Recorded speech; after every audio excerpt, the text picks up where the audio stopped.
साहूकार के 7 लड़के और 1 लड़की थी। सेठानी समेत उसकी सभी बहुओं और बेटी ने करवा चौथ का व्रत रखा। साहूकार के लड़के अपनी बहन से बहुत प्यार करते थे।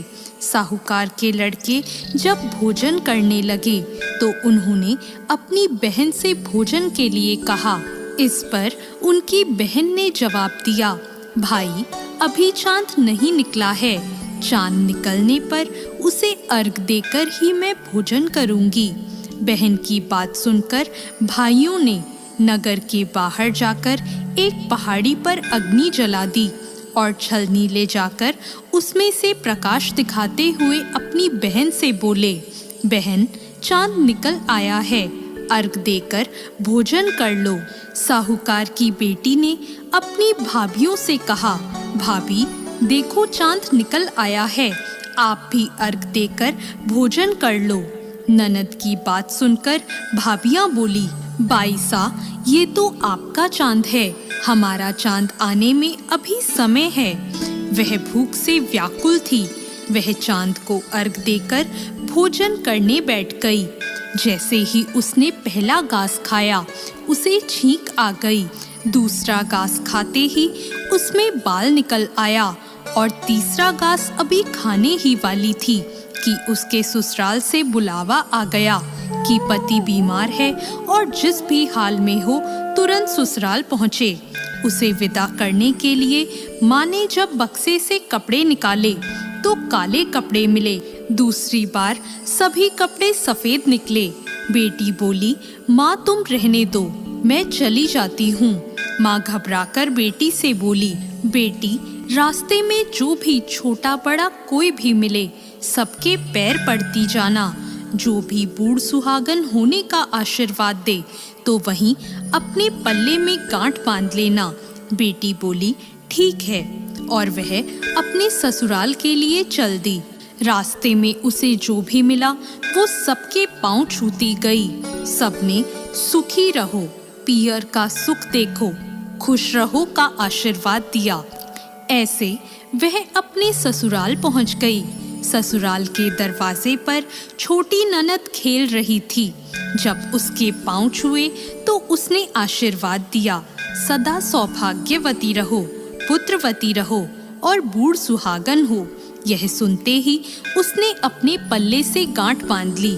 घर में अंदर गई तो उसने देखा कि उसका पति मरा हुआ जमीन पर लेटा है और उसे ले जाने की तैयारी हो रही है। वो बहुत रोई, बहुत चिल्लाई। जैसे ही उसे ले जाने लगे वो रोती चिल्लाती बोली, मैं इन्हें ले जाने नहीं दूंगी। फिर भी जब कोई नहीं माना तो वो बोली, मैं भी साथ जाऊंगी। और वो नहीं मानी तो सब बोले, ले चलो साथ में।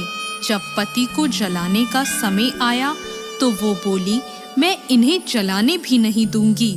तो सभी बोले, पहले तो पति को खा गई, अब उसकी मिट्टी भी खराब कर रही है।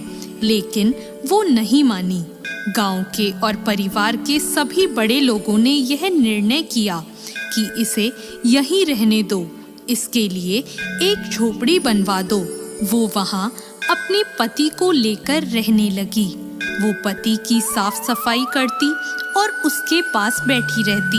उसकी छोटी ननद दिन में 2 बार आकर उसे खाना दे जाया करती।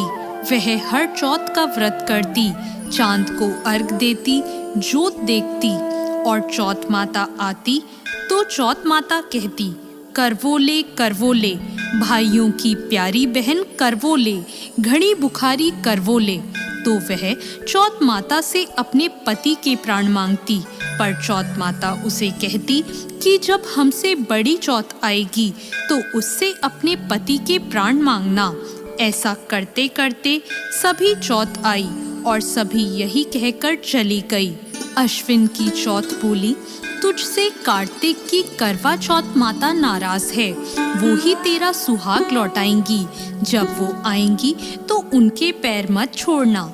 जब करवा चौथ आने वाली हुई तो उसने अपनी छोटी ननद से पूरे श्रृंगार और सुहाग का सारा सामान मंगवाया और करवे भी मंगवाए। सास ने सोचा, पागल हो गई है, जो मांगती है दे आओ। साहूकार की बेटी ने करवा चौथ का व्रत रखा। चांद निकलने पर अर्घ दिया। चौथ माता की जोत करी। जब चौथ माता प्रकट हुई तो चौथ माता बोली, करवोले करवोले, 7 भाइयों की प्यारी बहन करवोले, दिन में चांद उगाने वाली करवोले, घड़ी बुखारी करवोले। तब उसने उनके पैर पकड़ लिए और बोली, माता मेरा सुहाग वापस करो। चौथ माता बोली, तू तो बड़ी भूखी है, 7 भाइयों की प्यारी बहन है, तुझे सुहाग से क्या काम। तब वह बोली, नहीं माता नहीं, मैं आपके पैर तब तक नहीं छोड़ूंगी जब तक आप मेरा सुहाग वापस नहीं करती। चौथ माता ने सुहाग का सारा सामान मांगा तो उसने एक एक करके 16 श्रृंगार का पूरा सामान माता को दे दिया। चौथ माता ने अपनी आँखों से काजल निकाला, नाखूनों से मेहंदी निकाली और मांग से सिंदूर निकाला और चिटकी उंगली का छींटा दिया। उसका पति जीवित हो गया और चौथ माता जाते जाते उसकी झोपड़ी पर लात मार गई, जिससे उसकी झोपड़ी महल बन गई। जब छोटी ननद अगले दिन खाना लेकर आई तो उसने देखा कि भाभी की झोपड़ी की जगह तो महल खड़ा है। वो ननद को देखते ही दौड़ी दौड़ी उसके पास आई और बोली, देखो बाईसा, आपका भाई वापस आ गया। घर जाओ और सासू जी से कहो गाजे बाजे के साथ हमें लेने आए। ननद दौड़ी दौड़ी माँ के पास जाकर बोली, माँ भाई जिंदा हो गया। माँ बोली, उस भाभी के साथ तेरा भी दिमाग खराब हो गया है। ननद बोली, नहीं माँ, मैंने देखा है, भाई सच में जिंदा हो गया है। भाभी ने गाजे बाजे के साथ हमें बुलाया है। सभी घर वाले गाजे बाजे के साथ अपने बेटे को लेने पहुँचे। बेटे को जिंदा देखकर सास बहू के पैर छूने लगी और बहू सास के पैर छूने लगी। वो बोली, देखो माँ, आपका बेटा वापस आ गया। सास बोली, मैंने तो साल भर पहले ही इसे अपने घर से भेज दिया था, वो तो